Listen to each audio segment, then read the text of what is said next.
And sorry that we're starting a bit late. Of course, these ceremonies had to be carried out by Dr. Bangish. Anyway, it's a real pleasure to be back at ThinkFest, and of course with Dr. Jalal, who is visiting from the US. Dr. Jalal needs no introduction. I'm sure all of you know her. She's a Richardson Professor of History at the Tufts University. And this morning, we're going to be talking about her new book, The Muslim Enlightened Thought in South Asia. And we'll talk about her book and some of the key ideas that have been presented in that book as a means of engaging both with the past, with a view to the future, of course, as earlier was mentioned, how the link between past and the present exists. And it is a fascinating, riveting read. I was made to read it actually for this panel in the past 1 week, but I'm glad I did, and I'm glad, Dr. Jalal, you're here. We'll start very, quickly with why this book, considering that you have a whole range of subjects that you've covered in South Asian history, and this particular focus on Muslim intellectuals, thinkers, poets of the late 19th century and early 20th century, and sort of excavating some of the thoughts and writings and ideas which have gone under shadows. What were you aiming to achieve?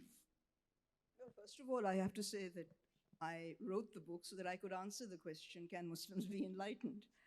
Because clearly there's a very strong lobby that believes that they cannot. But I think the real reason I wrote this book is because I'm dissatisfied. I was dissatisfied with the scholarship, which tends to... Yeah, Mike. No, Mike is not working. Because the scholarship tends to categorize Muslim thought into classical, traditional, modern, and also modern apologetics. So the categories, the tyranny of the categories prevents a real understanding of the content of the thought. And so I was interested in exploring the actual content and understanding the nature of it. The other reason I think I could add why I wrote the book is that there's been an overwhelming tendency to be reductive under the Orientalist influence combined with colonial rule, which has persisted into the post-colonial situation to reduce Islam to theology and jurisprudence. The example that I think is best shared with you is that of Jalaluddin Rumi, the most popular poet in the United States of America, who's seen to be a renegade Muslim, not really a Muslim, when his entire Masnavi is nothing but a interpretation of the Quran. So I think that's basically what led me to it. And I would just add that there's also a school of thought that believes that Muslims are inherently illiberal on account of their religion. So there was plenty of reason to write the book. Right. Yeah. Unless you're suggesting that I shouldn't have. No, not at all. But I'm glad you did. And I'll start with you start the book with the idea of light and light upon light and how you look at its various manifestations in Muslim thought, both in the sort of older texts and more modern ideas. So you can expound a bit on that about what does it actually mean and how does, because enlightenment, as we know, is a Western idea, or we've made to believe that. But actually what you were saying in your book is quite the opposite, that there is a whole enlightenment tradition within the Muslim thought. Well, yes, I think most people here too will believe that enlightenment came with the quote-unquote West, which I think is entirely ahistorical, incorrect. It's nothing but propaganda. Light is generally, and not just in Islam, is generally associated with life, with expansion, with an expansiveness, rather than insularity. And I do begin the book, the preface begins with a quote which is my favorite Quranic quote from the Surah Nur. So to basically make the point that the choice of, enlightenment, first of all, is not a Western gift, so-called, but it's sort of inherent in you, and it's your choice to either take a more expansive view of things or a rather more insular and closed-minded view of things. That's a choice that one has.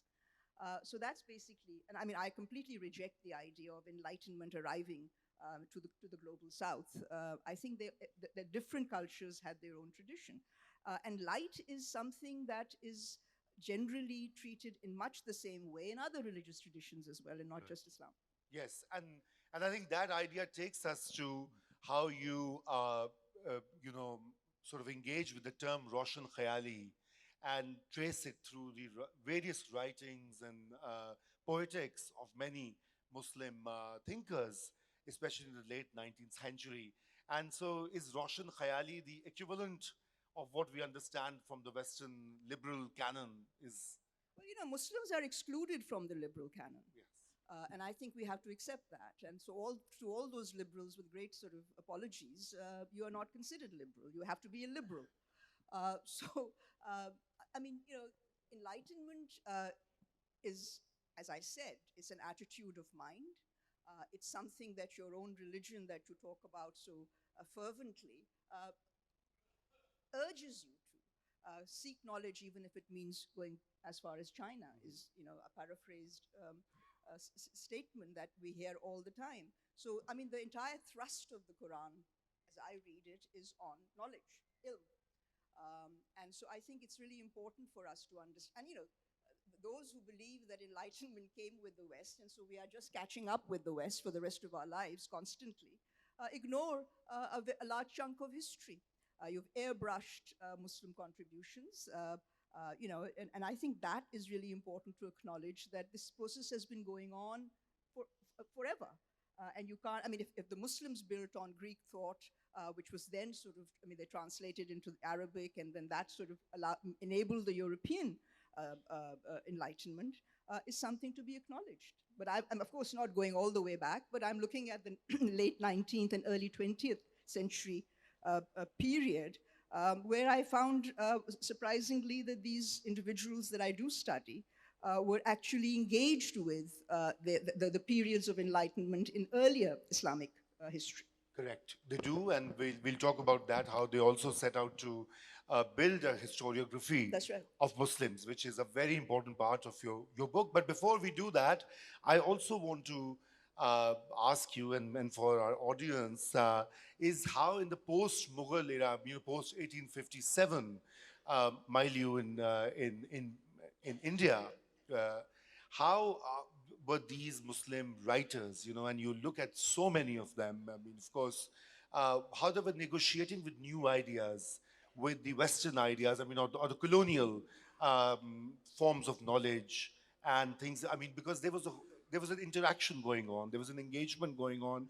In particular, later on, you talk about Syed Ahmad Khan and Mirza Ghalib, etc.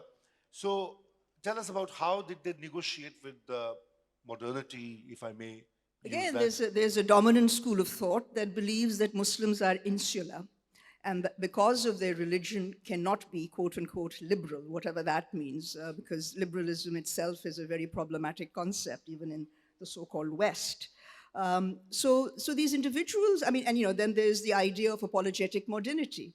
Now, apologetics is a concept that came from Protestant Christianity, which was to provide reasoned thought. But the apologetic modernity, when it comes to the Muslims, really reduces apologetics to apology, which, as you all know, means sorry. So it's a sorry modernity.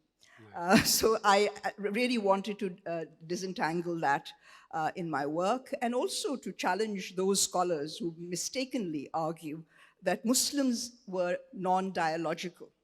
They were non-dialogical, insular, and so, on the contrary, when you read the late 19th and early 20th century literature, especially in Urdu, which is what the book is based on, they were actively engaged with ideas that were coming. And I think that, I mean, one of the most important things about Syed Ahmad Khan, is that he's telling his readers, he's telling his co-religionists that, your bigotry towards the new kinds of knowledge is totally misconceived, because, we gave our enlightened thought to Europe, and now they are giving it back to us. So don't be close-minded. But when you actually look at serious writers of this period, they were actually very familiar with Western ideas, and they were incorporating it. I mean, the sad part is that this construct of the West versus the East, pure construct. I mean, I always wonder whether Christianity is a Western religion or is it an Eastern religion. But I think this is just an ideological propaganda where you say that there's a West and there's an East, and and the twain shall never meet. Whereas the actual evidence suggests that there was an active exchange. And what is more, that there is no such thing. I mean, that people who engaged with it thought they were contributing to human knowledge. And human knowledge is cumulative. It is not racially determined. Yeah. And I think that's another theme in your book. I mean, I wanted to come to it later, but knowledge for the sake of acquiring knowledge. I mean, it's not Eastern, it's not Western. So expound a little more on that, because I think that's a very important theme of this book, and something that I suppose has to be reiterated in today's world. I mean, especially in South Asia. I mean, again, let me return to say that much of the scholarship, even now, that is coming out is overwhelmingly on Muslim theology, Muslim jurisprudential thought. There's very little. I mean, or when you do, I mean, I don't deny that people are doing literature, but that's not really considered to be contributions to Muslim thought. That just seemed to be a sideline. So I do think that I'm questioning the Orientalist paradigm that reduces Islam to theology and religion. And so I look at literature, I look at works on ethics, on ikhlaq, and to show that they were not only drawing upon the Muslim tradition, the historically evolving Muslim tradition, but they were also engaging, when appropriate, with thought that you could say, quote unquote, is from the West. I mean, I don't accept the category, but that's basically what I would say, quote unquote, the West. So in the earlier part of the book, Mirza Ghalib, the great poet, of course, emerges as this icon, or enigmatic of Roshan Khayali, of his open-mindedness, his ideas, and you go at great length. I mean, that's a very interesting reading of Ghalib per se, because so maybe speak a bit about that. But I mean, let me also sort of say that one of the reasons I also wrote the book is it's a culmination of a long journey, which I began with my book Self and Sovereignty, which came out in 2000, where I distinguished between religion as identity and religion as faith. That book pretty much sort of looked at religion as identity. And in my explorations into what faith meant to Muslims, I then ended up doing a second book called Partisans of Allah, because I realized that jihad, contrary to what is made of it, was really an ethical struggle. But even there, I was dissatisfied with my ability to understand iman, or faith, of a Muslim. And then I realized that the problem really lay in the fact that the moment you go into a collective concept of faith, you end up with identity rather than actual, I mean, personal faith is personalized. So in this book, I've looked at people. I mean, the main purpose of the first part of the book is the transcreation of religion after 1857, how the colonial state altered the very meaning of religion from being a matter of personal faith or piety or devotion to the creator to an identity factor, where you distinguished yourself from others. So that, I think, and Ghalib was an ideal person to start with, not least because I think, I mean, for me, he is the most sort of fantastic poet ever. And Ghalib was always on this rather, I mean, he was, he was on the sort of borderline of faith and infidelity. And, he constantly tries to say that he is a Muslim. But because of his temperament, because of his personality, many people regarded him as a renegade. Yes. So beginning with Ghalib, because Ghalib also was a witness to 1857, it was particularly interesting for me to explore how post-1857, how Delhi itself went through spatial alterations. So how space, I mean, even the space of the Jamia Masjid alters. Yes. And what the formal end of the Mughal Empire meant for religion. So what I'm really trying to argue through Ghalib is that religion as a census category, where you add up the numbers of Muslims, tells you nothing about anybody's faith. And so that's basically what the dialectic is. It's religion as faith and religion as a census category. Yes, yes, exactly. There's a distinction between that. Correct. And much of present days, India and Pakistan are sort of still. It's not just India and Pakistan. I think Pakistanis generally are more concerned about identity than the quality of their faith. They talk about it all the time, but they know nothing about it. Okay. Well, anyway, I'll. That was a great remark. Anyway, so one of Ghalib's contemporaries, or even his students, was Syed Ahmad Khan. We already briefly mentioned him. I mean, who's this major figure for so many decades? Founding the Aligarh movement, and also in terms of all that he wrote, his engagement with science, with reason, his sort of way to level both reason and revelation. And there's a lot of references there in your book as well. So, how important is Syed Ahmad Khan in this journey in terms of locating and presenting and writing the enlightened thought of that particular time within the Urdu writings and other, discourses that he presented for the public? I mean, the trouble with historical treatment of Syed Ahmad has been that he's primarily seen either as the father of the quote unquote two nation theory or as someone who was a collaborator. And those, again, I mean, this kind of characterization, putting people into pigeonholes, I mean, in my view, it's because people can't really read the actual material that he's producing. Now, he was a man who orchestrated an entire movement that everybody knows as the Aligarh movement. And that movement was engaged with new ideas that they were embracing when they were appropriate for them. But never losing their moorings in the Islamic tradition, in the Muslim tradition. And in that context, I think the second part of the book, I explore how the displaced Muslim self dealt with history. Because one of the main incentives to engage in history under Syed Ahmad's instructions was to sort of challenge the colonial representations of Muslim history. Most of the colonial history is basically by colonial officials turned historians. And so there was a very strong colonial project that wanted to argue that Muslims were necessarily illiberal, they were sort of oppressive rulers. And so I think that under Syed Ahmad's influence, people like Maulana Shibli Nomani undertook a project on the heroes of Islam. But the one that I particularly spent time with is Al-Mamun.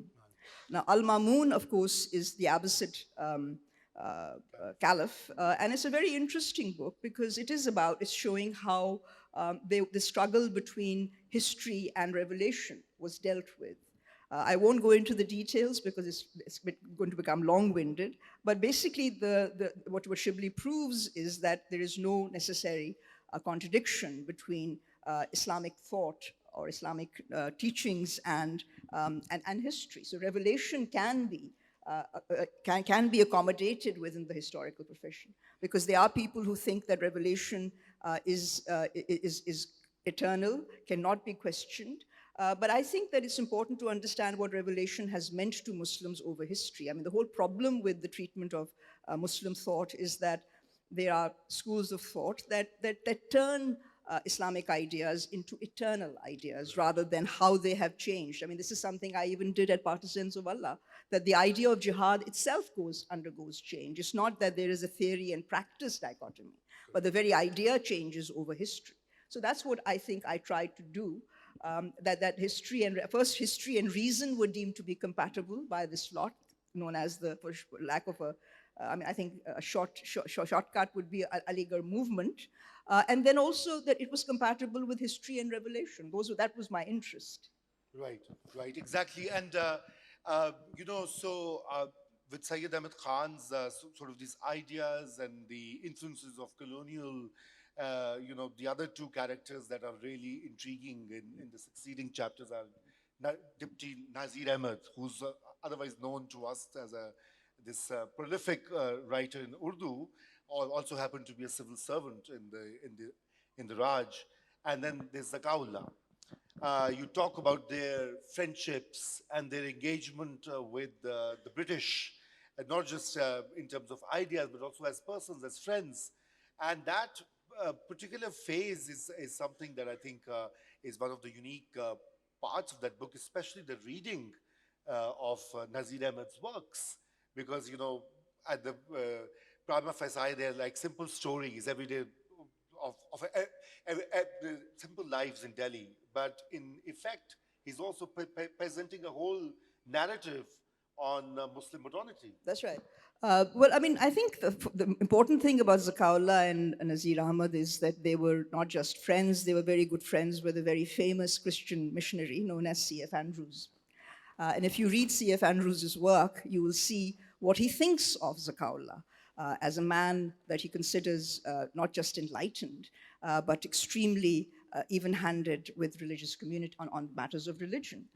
So I do think that, again, in terms of my pursuit of what faith means to Muslims, Zakaullah was a particularly good example. Zakaullah has written histories. I mean, he was not a trained historian, nor was Shibli.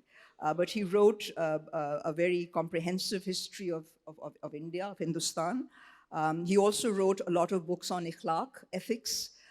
When it came to, I mean, Nazir, but you know, Zakaullah was never very successful with his work, even though he was a prolific writer.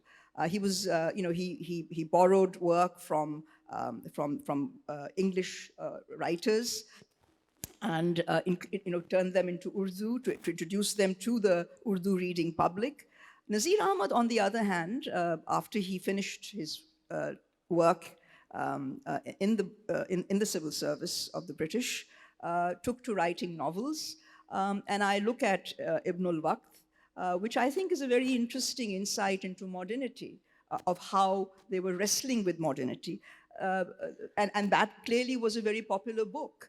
Whereas books he wrote on ethics didn't do as well. Yes. So it's interesting to see how those questions about history and reason, whether reason is compatible with Islam, are dealt with in Nazir Ahmad's didactic works. He's a didactic writer. Yes. He's educating. Yes. But that was the moment in history. The So long I think it's speeches very by characters. so that's what they're doing. And there's also a very strong critique of English educated Muslims who can speak English but know nothing at all about their own religion and tradition. Yeah. And of course, what I would add is the biggest sort of problem with the onset of colonialism was the loss of Persian. Yes. And without Persian, you can't really master Urdu. So that was a constant critique of Zakaullah's and Nazir Ahmad's with Sir Syed, that they really ought to not discontinue Persian. Yeah. That they even believed, I mean, and I think one of the most interesting parts of this relationship is what was going on in Delhi College. Before the rebellion of 1857, when works were being translated by faculty and students from English to Urdu, and then being the medium of instruction was Urdu. And so Zakaullah and Nazir Ahmad were strongly in favor of continuing in Urdu as the medium. But the switch to English came out of pragmatism, and I think was ultimately a mistake. Okay. Well, okay. And in I think one of the characters, and you quoted there how in Nazir Ahmad's work, they talk about Muslims should be ijtihadis as opposed to being jihadis. Well, you know, ijtihad is a form of jihad, yeah. So long as you believe that jihad is not. I mean, if you want to take the Orientalist interpretation, then yes, jihad is military struggle to dominate others. Whereas, as I've shown in Partisans of Allah, jihad really means to strive in the way of Allah. So ijtihad is a form of jihad, but I think what Nazir Ahmad was trying to argue was that ijtihad, which means independent reasoning, should be the primary focus and not the idea of struggling against colonial rule, because first of all, jihad can't be waged unless success is assured. So I think that's what he was trying to do in his work, especially the one that I use, Ruh-e Siddiqa. Yeah, no, that certainly is a very fascinating reading of Dipti Saab's works. But two other characters that emerged later and which you've spent some time looking at is Syed Amir Ali and Azad's sort of entire documentation of Akbar's Darbar and style of governance. Muhammad Hussain Azad, Yeah, not Maulana yeah, Azad. Muhammad Hussain Azad. So these two, No, I think what was interesting for me with Muhammad Hussain Azad's Darbari-Akbari is that it is roundly critiqued by colonial officials, as well as a handful of Muslim and Indian writers, that it is not really a history. Now, the question is what constitutes history, and what we believe is history is very much a colonial construct. But it's still very interesting that Darbari-Akbari, which is a most delightful read, is still in print and is constantly read. But it was never considered a serious history. But the way he writes, and why does he write about Akbar as an enlightened ruler, was also his way of challenging the colonial paradigm, which says that no ruler who's Muslim could conceivably be enlightened. Muslims can't be enlightened. that was a thesis, yeah. But at the same time, what you also interrogate in the late 19th century writings and early 20th century is also the gendered exclusion of women figures in historiography, in other popular narratives, and there's a tension. Well, again, I would say that the exclusion of women is not restricted to Islam. That liberalism, or so-called Western liberalism, also hasn't particularly been doesn't have a very strong forte when it comes to women. So yes, I mean, the enlightened Muslim thinkers were agreed when it came to the women's question that they should be excluded. So you have, I look at ways in which someone like Abdul Hari Sharar deals with the personality of Mumtaz Mahal. I mean, for whom we've always believed, that she, in producing so many children for Shah Jahan, couldn't possibly be a very, independent-minded woman. But he presents her through fiction as a very strong personality who has ideas of her own. But the question that really comes out of this is to look at a character like Zebun Nisa. Zebun Nisa, of course, is Aurangzeb's daughter, which, who I think a lot of Lahoris think she's buried here when she's not. That's just a myth. But in terms of her representation, I was amazed at the sort of literature that came out in the late 19th and early 20th century on Zebun Nisa, who was a personality, who was a poetess, who was very enlightened, very close to Dara Shikoh and her aunt Jahan Ara. And so she wrote a corpus, which even someone like Shibli and then backed by Jadunath Sarkar says are not her own. It's not her own poetry. So not only do you write women out of history, you deny them authorship. Right. And this is the problem. It's actually just exclusion, which I think is what I was trying to draw. So this is the blind spot of enlightened thought amongst men. Right. Whether they are Christian, whether they're Hindu, whether they're Buddhist, or whether they are Muslim. It's a male problem. Constant, yeah. But anyway, the sort of writing and the focus on Zebun Nisa was really interesting, and because it is Lahore and she did spend time here, so I thought we should mention this aspect. But anyway, when you move on to the 20th century, the early 20th century, and then of course you're looking at emergence of other important enlightened thinkers and poets, especially Iqbal. Now Iqbal, who's a national poet in Pakistan, whose work and ideas have been appropriated totally by the state for its own purposes. And the Iqbal that we read, the Iqbal who's writing letters to Atiya Faizi and their correspondence and his the evolution of his ideas and his engagement with the colonial era. I mean, I think that is something that the audience would really benefit from. Well, again, I mean, I've been long interested in developing, analyzing Iqbal's concept of time. And since I was interested in history, and his historiography. I was particularly interested in his concept of time. I can't claim to have written about the entire corpus of Iqbal. Iqbal, I think, is a lifetime study, and even one lifetime is not enough to assess this man, who I think in 400 years is probably the best Muslim thinker. So I was particularly interested in his treatment of time. He distinguishes between mechanical serial time and pure duration. So I think his concept of time as pure duration allows us to understand that it is not that the past has happened in the past, but it is very much there in the present. And because the colonial sort of imposition was that it's a linear history. So the best in Muslim and in fact even Hindu civilization or traditions had passed. And now you were moving towards in a linear way. Whereas Iqbal shows you that there is no such thing as linearity. It's pure duration. So and he ends up with the idea of constant creation. There is no such thing as a static world. And here I was able, and of course, one of the themes that runs through the book is between freedom, human human freedom, and predetermination. So Iqbal is an opponent of those who believe that all that was best in Islam has already happened. He's trying to tell you that you've got to constantly create anew, because the world is constantly being created anew, which I think is a very enlightened, expansive way of thinking.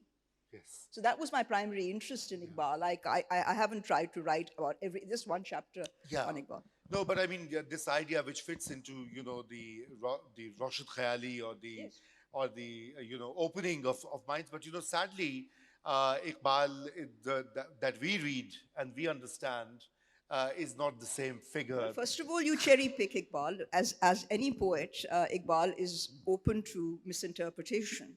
As a poet, I mean, with poets, they say things which you can misinterpret or interpret in a way that is not intended. So I always believe that Iqbal should be understood in the context of his entire corpus, which is not always easy. I took time, his concept of time, because I'm exploring what has been done with concepts of history and also with the notion of the role of human free will versus predetermination. So I think that what has happened with Iqbal, certainly in the post-colonial period, is his complete appropriation by the state. And I quote Safdar Mir, who goes so far as to argue that the right wing, as he calls it, have planted Maududi's ideas and claimed that these are Iqbal's ideas. Yes. So I do think that that's a very interesting, so there is a need to retrieve Iqbalian thought, because what has happened under state sponsorship is that Iqbal has been reduced to glorifying Islam and forgetting his message of struggle and constant creation.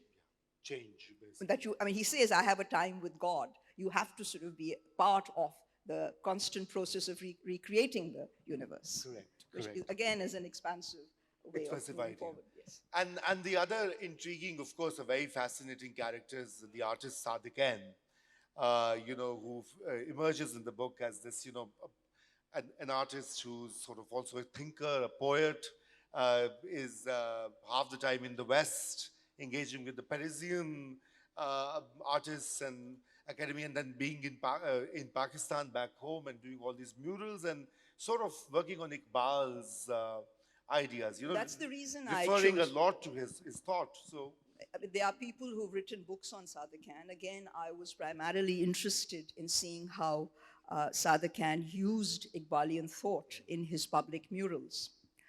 So I was particularly interested. I mean, my book has his mural, which is actually the Lahore. At the Punjab Public Library, I think that's the book out. Yeah. So it's the mural is this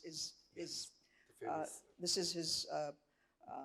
So I mean, but Sadequain again. I mean, he was a poet. He was enlightened. He was a controversial figure. We all know that.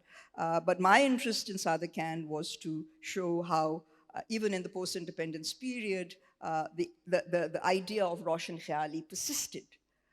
And even in the darkest of times, there have always been thinkers in this country and in the subcontinent who have been Roshan Khayal. Yes, and that's what his artworks, and you go at great lengths to sort of link it to the Iqbalian thought as well. But I think there are two other figures which are very important in the context of after the 1947, once a new homeland for Muslims, came into being, are Fazlur Rahman, the scholar, and then Parvez, who also was engaging with some of these ideas and trying to uh, inculcate these Roshan Khayal notions into the larger Muslim thought. But both of them faced a lot of, Well, I mean, opposition. I think what I'm trying to argue there, I mean, again, these are very short write-ups on Fazlur Rahman and also Pervez.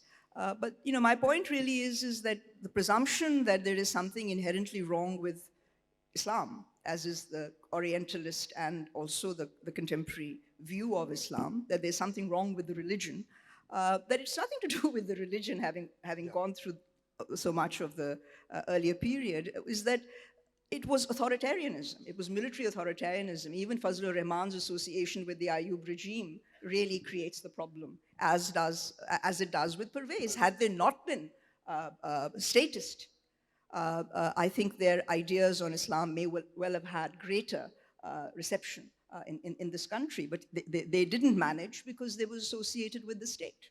Right, they were, and you narrate that whole era of the 1960s. But Dr. Aisha, what has happened alongside these amazing figures and this engagement with the ideas is that we also see the ascendancy and rise of I would say, whatever is anti-Roshan Khayal, Tariq Khayal maybe, Tariq Khayali, that we see more of evidence in the post-1947 Pakistan. And in India, once again, the colonial construct of Muslims being insular and fossilized and not thinking is now the dominant idea. If you look at what is said about Muslims in India by their mainstream leaders or even some so-called liberal writers and thinkers, it's appalling. And of course, we kind of feed that because those are the kind of ideas we also in Pakistan project, especially by the state. Well, exactly, because you don't really do research. But if you were to do research and read your own materials, you'd think otherwise. But these are inherited sort of views of what Islam is. I mean, but it is true that in the post-independence period, the onset of military authoritarianism, which, I mean, as I've written several books on authoritarianism, I mean, it started, as I pointed out, as early as 51 with the Rawalpindi conspiracy case, when Faiz Ahmad Faiz was incarcerated. And so the curbs on thought, on independent thought, has been a feature of the post-independence period. But I think what is still remarkable is that despite that, people have still written works that are enlightened and continue to do so to this day. Yeah, that tradition continues. So, I mean, even as I conclude the book by saying that in this period of darkness, there are 1,000 candles to light up the night. Yes. I mean, of course, and Ghamidi Saab being one example, and there are many Yes, others. and all of them have been hounded out of the country. Yeah, that's the only, I know the caveat. I mean, I think I'll conclude with one final thought, and then we'll open it up for Q&A, because I'm sure many of the, members of the audience have many questions to ask. Dr. Jalal, I mean, once I finished your book, and I was thinking this morning that a lot of what you've done in this book actually merits also the rethinking of Pakistan's education system. Of course, we've been saying that and writing that, but looking at some of these traditions within our immediate past, it's not even ancient past, it's like, what, 30, 40, 100 years at best. I mean, what can be, and you've taught here as well, you were teaching at LUMS for many semesters. I mean, what can be done there to introduce these ideas? Because the kind of history that we teach, or even Islamic studies that we teach, barely or rarely touch upon these themes. I mean, Roshan Khayali is considered still as a kind of a gali, as a curse word. I mean, liberal to bilkul hi out hai, wo to fascist hai, scum hai, or whatever. But even Roshan Khayali is seen as somebody kind of challenging the orthodoxy or the tradition, or so So, what do we do? it's just that you have to accept that a large number of your co-religionists in this country and perhaps beyond have so much, and they've imbibed the colonial logic to such an extent that they can't get out of it. So they feel that this is what it is. But effectively, the Islam that you see discussed is the colonial construct, the Orientalist construct of Islam, which is reductive. And consequently, and when you say educational institutions, more has been written on education in this country than you can imagine. More commissions have been created on education. None of them get implemented. Why? Because it's a political issue. So what do they fear is the primary question. And I do think that this work, one of the charges against the so-called liberals is that they're if you take secularism, I begin the book with secularism, what this term means, or the idea means. And if you look at a dictionary, Urdu dictionary, secularism is translated as ladiniyat, which is inaccurate completely. So I do think that my book, which by sort of moving away, is a critique of Western, quote unquote, Western liberalism, because nobody really can tell me what this liberalism is, because if anything, it's hypocritical. It's exclusionary, it's hypocritical structurally. It excludes more than includes. And so the point is that if you move away from liberalism to Roshan Khayali, which is a concept, it's very important that Muslims who were writing in this period don't use, there's so many English words that have found a home in Urdu, but not liberalism. Yeah. And I think I'd only sort of expand that by saying that not even Muslims, but non-Muslims in India did not want to be called liberals, because liberalism was associated with empire, and empire's hypocrisy, empire's sexual exclusions and oppressions. So the term that was used was Roshan Khayali, the Maghi Wusat, Azad Khayali. These were terms already in existence in the Persianate ecumen. So that's what is going on. So this is also a sort of a critique of those Western writers, or quote unquote, or those influenced by the quote unquote Western writers, that enlightenment came from the West, that these people were incapable of enlightenment. They had to be, so the light came from the West. So these people who were writing about Roshan Khayali chose to write about Roshan Khayali as they understood it from their own tradition. Right, thank you. Decolonization project, I suppose, is both relevant for Pakistan and India as well. Very much so. India more so now than ever, because Hindutva is effectively a colonial. It's a colonial concept. It's a derivative of colonial thought on Muslims. Insofar as if you look at, Hinduism is much more accommodative than the Hindutva philosophy is. That is so deeply, Savarkar, Golwalkar, they're all influenced by colonial writers. Exactly. But anyway, we can go on. I have so many more questions, but let's open it up. We'll go. Please keep it very short, your question. And okay, so this gentleman, inko mic de dijiye. Ask them to introduce themselves. And please also अपना तारुफ करवा दीजिए. सवाल पूछने से पहले इसको मुख्तसर रखिए, और फिर आपके पीछे आ जाते हैं ये दो. ये उधर वो देखिए, वो दो साहबान खड़े हैं. पहले उन्होंने सबसे हाथ उठाया, तो first come first serve basis.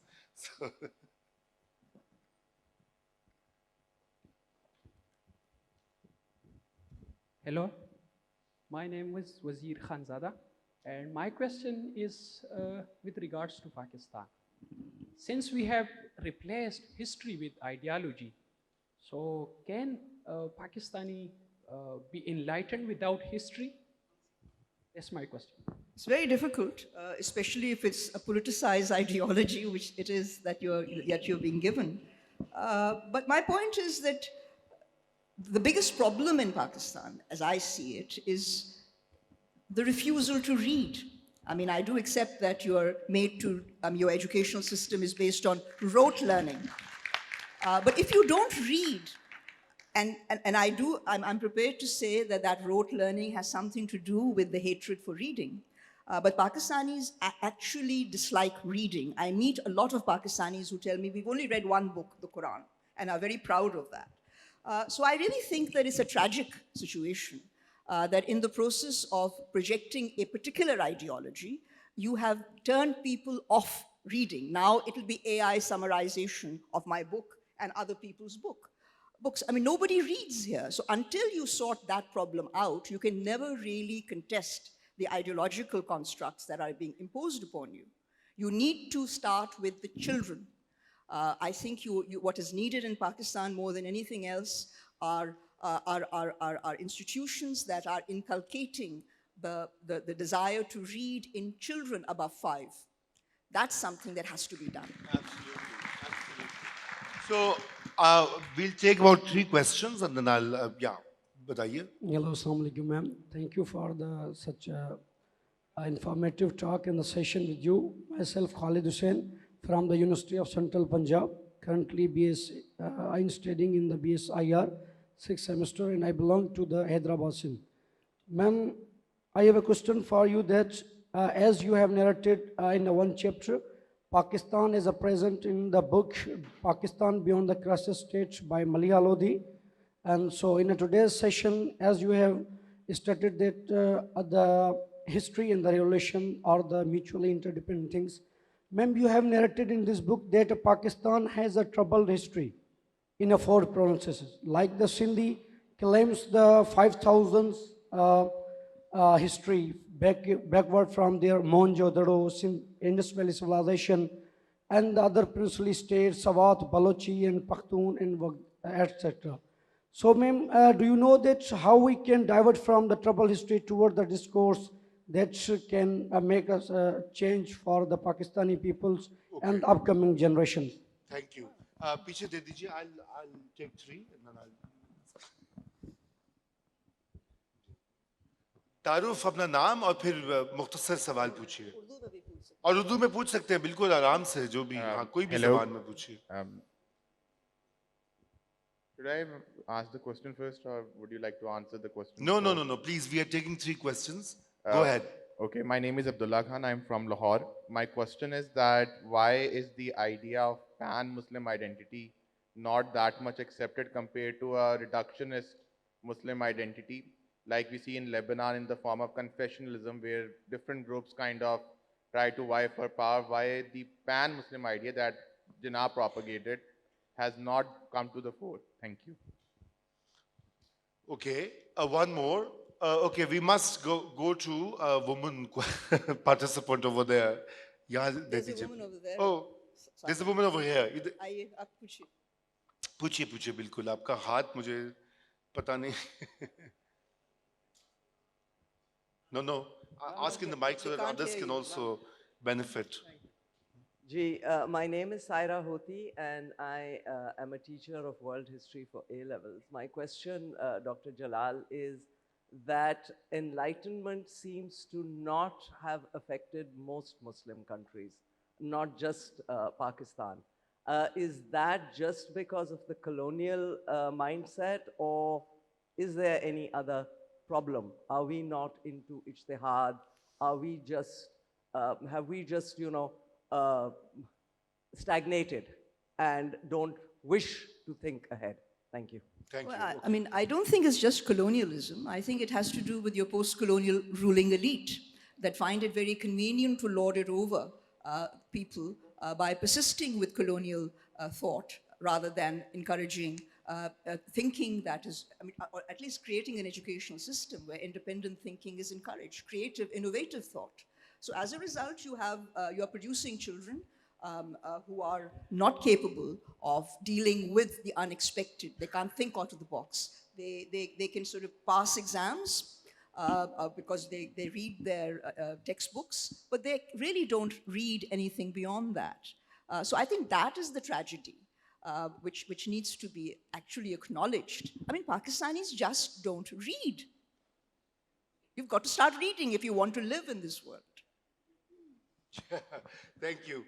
And his question was about, But again, I think, the question you asked is again about the youth. I mean, I do have some hope with the youth who are taking to study of history, including at LUMS. I think one of my small contributions was to set up a history curriculum at LUMS several years ago, which is now flourishing. And so these kids are now writing history. So, I mean, when you begin to do your own history, changes will come. We have to move away from statist histories to histories produced by non-state actors. So I think that's basically the future. I mean, that's where you will find some sort of restoring some sort of a balance. The overwhelming thrust, and one of the other reasons I wrote the book was to move away from, to create some balance, because as I said, everything is theological, everything is jurisprudential. Why not look at other ideas, look at ikhlaqiyat, other. So I think the younger generation is aware of it, a good number of them. And I'm now pushing LUMS to consider a graduate program, because you can't accommodate Pakistani students abroad. It costs a lot of money to take on PhD students, and things are closing down out there. So I think Pakistan needs to have high quality graduate studies so students can learn their own history on their own terms. Great. So, इधर जी, आप पूछिए. My name is Atika Mubashir and I am a student of CI. I'm Atika Mubashir, a student of CI's examination. I'm studying privately right now. I can't understand a word आप you're जब saying. Mic अपने पास रखिए. हाँ. I'm a student of CI's, currently preparing for my CS examination. I want to ask that Islam is about love, spirituality, and faith. But we have, as you were discussing, that we have like replaced Islam with identity, and we have characterized, we can say, faith, spirituality, and love with Sufism. Do you think that it's the role of our parents too? Because if I see in this whole, there are like 10% Gen Zs and young generation, rather we see teachers and elder ones more. And what's the role of film industry and our media industry in this scene? Because students are more interested in that. Well, I think the Pakistanis are obsessed with politics. I think rather than the quest for knowledge, there is more discussion on politics and more politics and more politics. I won't say that it's just the responsibility of parents. Of course it is, that you inculcate in a child the desire to read, to explore, because there's nothing more exciting than researching. But the idea of tehqiq is just not promoted. And as a result, all the things you mentioned, that identity has become a replacement for Islam, or a particular view of Islam has taken over, which I find strikingly similar to the Orientalist perception of Islam. It's like we've imbibed it whole hook, line, and sinker. Okay, quick. Hi, my name is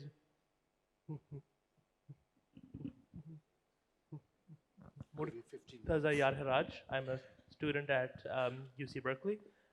My question was, could you please talk more about Muslim conceptions of history? Because I think nowadays we have this idea that, we are in this bad state because we have sinned a lot, or, ideas such as these. Could you maybe talk about what the Roshan Khayal view of history was, how Muslims who found themselves in a post-1857 state kind of made sense of that?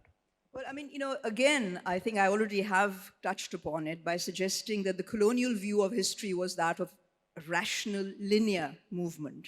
On that basis, all that was best in Islamic history had already passed. And of course, there are those who believe that we have to go back to the Prophet's time in order to be decent Muslims. So it's again looking backwards rather than understanding where we are today. So these Roshan Khayal individuals did not, that's where Iqbal comes in with his idea of pure duration, which is a psychological concept. It's not just that the past is something that has happened, but that it is still with you. You are molded by your conception of the past. So if you have a static view of history, that you are simply trying to catch up with the West, you're going to be a very disappointed person. So I think we need it. So I feel that those who wrote about history did so with an idea to encourage the younger generation and the future generations to be more expansive at appropriating. The idea that this is quote unquote Western thought is rejected by such individuals who happily take what is good in the West in order to improve themselves. But the idea of linear history has to give way to an idea that is based on, I think, a variation of pure duration. Yeah. Okay, वो पीछे दीजिए mic, वो खातून पहले से करी थी ये. हाँ जी. हो रहा है I'm sorry, I didn't hear your earlier part after that. Yes, okay. So Basarat Kazim is my name. I wanted to say that a lot of work has been done by the Alif Laila Bookpass Society to create libraries in Pakistan. So it's not that it's not being done at all.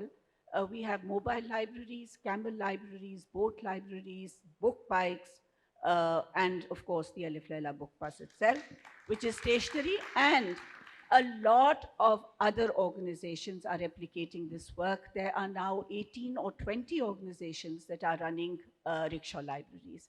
So we are trying very hard that our children read. Well, that's very good, but I will just say to you is that even if you are doing all of this, the actual proof of the in the proof of the pudding is to eat it. And where's the results? We need to see the results where you are producing knowledge. New knowledge, that's what has to be shown. Where is that coming from? Well, hopefully, because there isn't a huge amount of work that is coming out of this country that is novel and has to be read by everyone. So I do think that you need to compete globally, and that is where Pakistan is failing. No, I am saying that it's not enough. You need much more. So I think thank you for saying Alif Laila is a great initiative, of course. This young lady here, inko dijiye, ye liye. Quick, we only have very few minutes left, so I'll request you to be very sharp. Dr. Jalal, my question to you is that why in Pakistani society there is an aversion to reading? The students, they don't want to read their articles, their books, their essential readings and further readings. I'm a lawyer myself. I'm a graduate of University of London, and currently I'm teaching English jurisprudence as a visiting faculty at LGS IDP.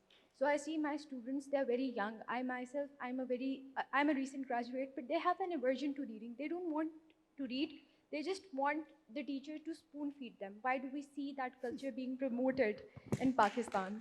That's an excellent question. And the reason for that is rote learning. And what they are taught through rote learning is so despicable that students develop, this is my thesis, that they develop a hatred for reading. You need to teach them stuff, which will engage them. And so inculcating the art of reading, I think, has to, even if some people are doing it, it's clearly not enough. आगे चले जाएं, ये इधर दीजिए mic सबसे आखिर में ये, और फिर ऊपर जाइए वो उनका हाथ सेंटर में. जी. Assalamu alaikum. My name is Syed Raza. I'm from Balochistan. I'm a software engineer. Ma'am historical figures के हवाले से मेरा सवाल है कि क्या हम historical figures को आज के moral dilemma के साथ या moral authorities के साथ judge करें या उनके दौर के context के साथ उनको judge करें? क्योंकि Aristotle, Plato or different even historical figures are judged about according to the moral standard of today's. What is the standard on that? Well, I would avoid a presentist view of these figures. You need to locate them in history, in their own context. But knowledge is a constantly, changing process. So you need to also keep up with the changes in knowledge. That's why I said early on that knowledge is cumulative. It is neither of the East nor of the West. It is human knowledge. So I would say that if you are engaging with historical figures like Aristotle, or even Jalaluddin Rumi, Ibn al-Arabi, you need to locate them first and then see how their work applies to your present, because it is a dialogue between the present and the past. But you can't just sort of decontextualize thought. I always get questions on Iqbal by women. Why is Iqbal so much of a misogynist? She is. Well, because, you can't have Me Too movement implanted on Iqbal to judge him. So I do think you need to first contextualize and then see which of the knowledge that you are engaging with is still valid and needs developing. Okay, वो जी quick. Ma'am मेरा नाम doctor तला है और मैं CSS का student हूँ। Ma'am आपने ना पाकिस्तान की हिस्ट्री उनको दो हिस्सों में तकसीम किया, एक प्री ज़ियाइरा है और एक आफ्टर ज़ियाइरा है। आपने कहा कि जो प्री ज़ियाइरा था वो पाकिस्तान की जो सोसाइटी है वो मैम सेकुलर थी। तो मेरा मैम सवाल आपसे ये है कि जो जिस सोसाइटी की बेस टू नेशन थ्योरी पे हो और शुरू में ही ऑब्जेक्टिव रेजोल्यूशन पास कर दी गई हो, उसमें उसके बाद जो 53 में हुआ वो कैसे एक सोसाइटी सेकुलर हो सकती है? देखिए, आपका concept of secular is extremely problematic, क्योंकि जो आप मुझे बता रहे हैं सेक्युलर का कॉन्सेप्ट वो लादीनियत का बता रहे हैं. Secularism is not anti-religion. There is a word for anti-religion and that's called atheism.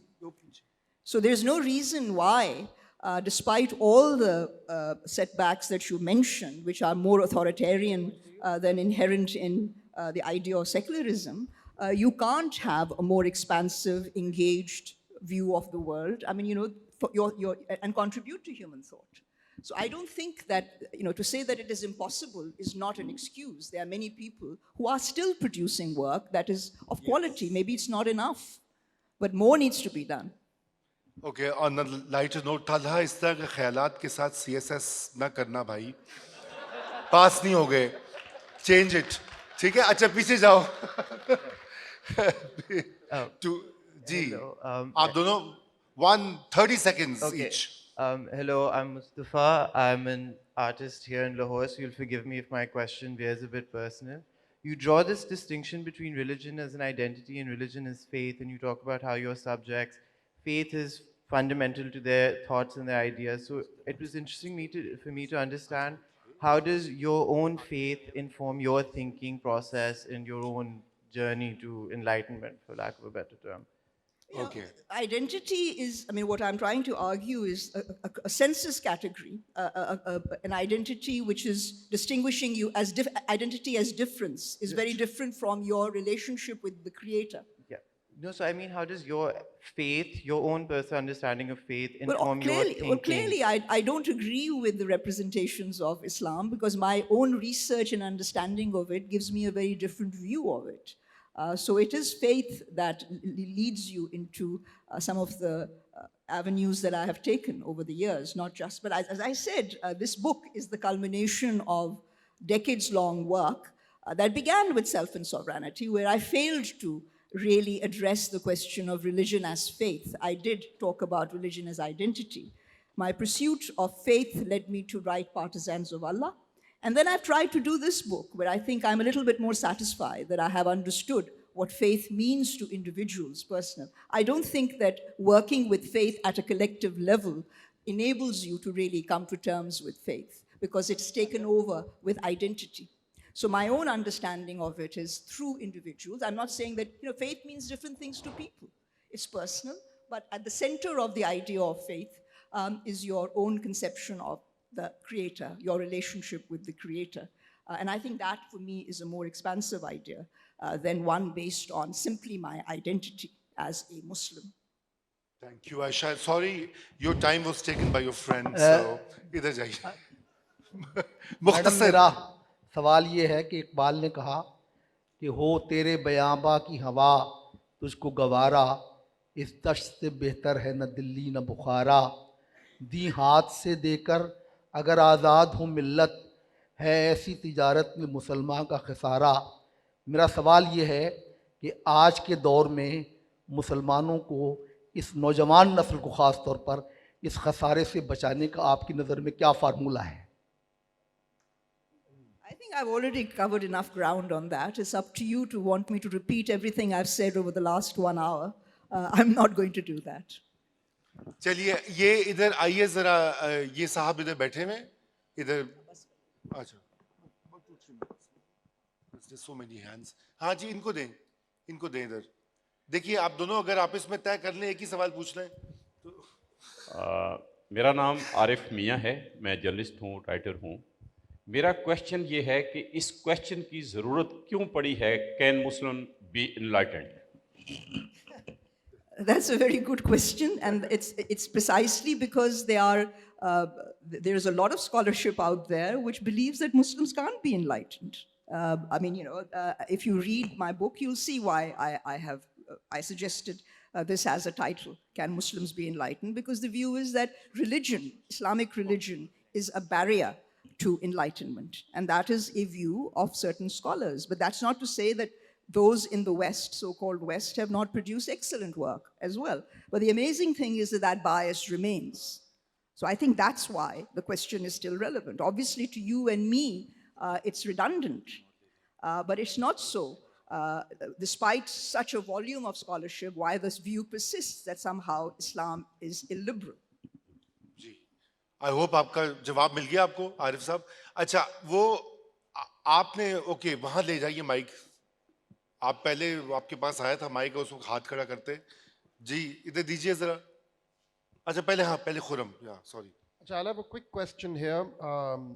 Aisha, I'd like to push back a little bit on your idea that Pakistanis are failing to engage sufficiently in a global conversation, which I agree with. But at the same time, professional intellectuals such as yourself or Shahab Ahmad and his book, What is Islam, is also failing to engage with the street over here. And the thoughts of your thoughts, your ideas, they're not having much of an impact at the local level over here as well. So I'm just curious what your view is on the responsibility of intellectuals to be able to speak to ordinary people in their day-to-day life. Well, I mean, first of all, you need to translate stuff. And we know from the previous attempt at translation by Syed Ahmad Khan, I'll elaborate on that. As I mentioned in passing, that there was a good amount of debate between Zakaullah, Nazir Ahmad, and Syed Ahmad on what should the medium of instruction be. And Syed Ahmad did start translation societies and then realized that it was a losing proposition, that he just could not translate fast enough. So that remains a problem. Pakistanis don't read, period, and they don't read English at all, or very little. I mean, there may be a handful who read, but that's simply in a country of 250 million plus, it's really very inconsequential. But I do think a major problem are your isatiza, your teachers. If your teachers are not particularly informed and well-read, how is the child going to be well-read? So you need to correct the training, the teacher training, and they need to be trained in a particular way. But again here, the ideological aspect comes into play. We know what happens in textbook boards. We know the political economy of textbooks and why it's so difficult to put in works that are more expansive, more and not insular. So I think that is a political project. But I will say that intellectuals can play a role. They've been trying to, but you do need state support. The reason why Syed Ahmad abandoned it is because he pointed out that it happened in the Abbasid period under Al-Mamun, when massive translations occurred from Greek to Arabic. But unless you have state support for such an enterprise, it becomes very difficult to translate at that level. But you do need translations because we are very out of date. Now that's a very good point. Translations, yeah. Yes. I'm Dr. Waqar Farooqi. I'm professor of orthopedic surgery. My question is that can a Muslim be secular? Or what is the difference between secularism, your understanding of secularism, and enlightenment, as you understand?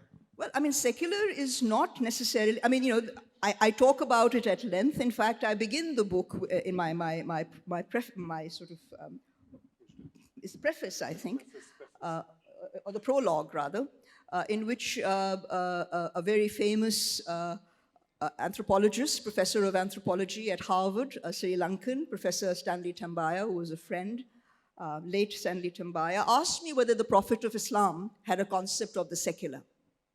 And I recited a hadith from memory in which some peasants came to him and said, you're a prophet, a great prophet, and there's this land over here, should we buy it to grow olives? He said, yeah, it's a good idea. They came back to him after a few years and said, you claim to be a prophet. We've tried to grow olives and not one has grown. So he said, look, I gave you my personal opinion. You asked me about spiritual matters and I can guide you. So I think that, and then I developed this Syed Ahmad's argument that this confusion between deen and dunya is what the problem is, that dunya keeps changing. And if you impose deen on concepts that are dunyavi, then you are going to ensure that nothing changes, where in terms of living in the dunya, you need to change with the times, need to change with knowledge as knowledge is developing.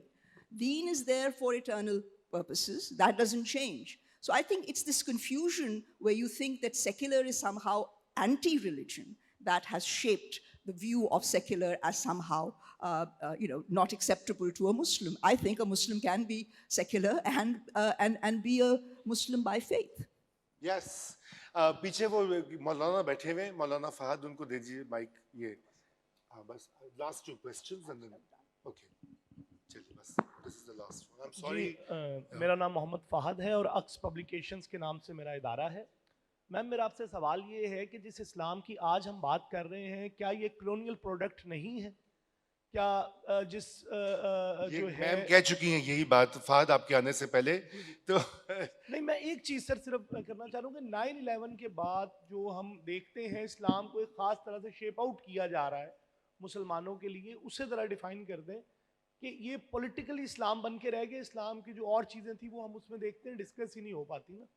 मैं यही बातें कर रही थी आपके साथ. I agree with you that certainly after 9/11, and Professor Mamdani is sitting here, and he's done a wonderful book on good Muslim, bad Muslim. But the point is that it is a politicized view, and it's for political reasons. That but the interesting thing is that those whom you call extremists are the best exemplars of colonial ideas of Islam. And those who think otherwise are deemed not to be Muslim enough. So the colonial impact and its persistence in the post-colonial period is the real issue. So you need a much more expansive view of it, which is there. There's a lot of literature. So I think that is it's the reductiveness that I was contesting.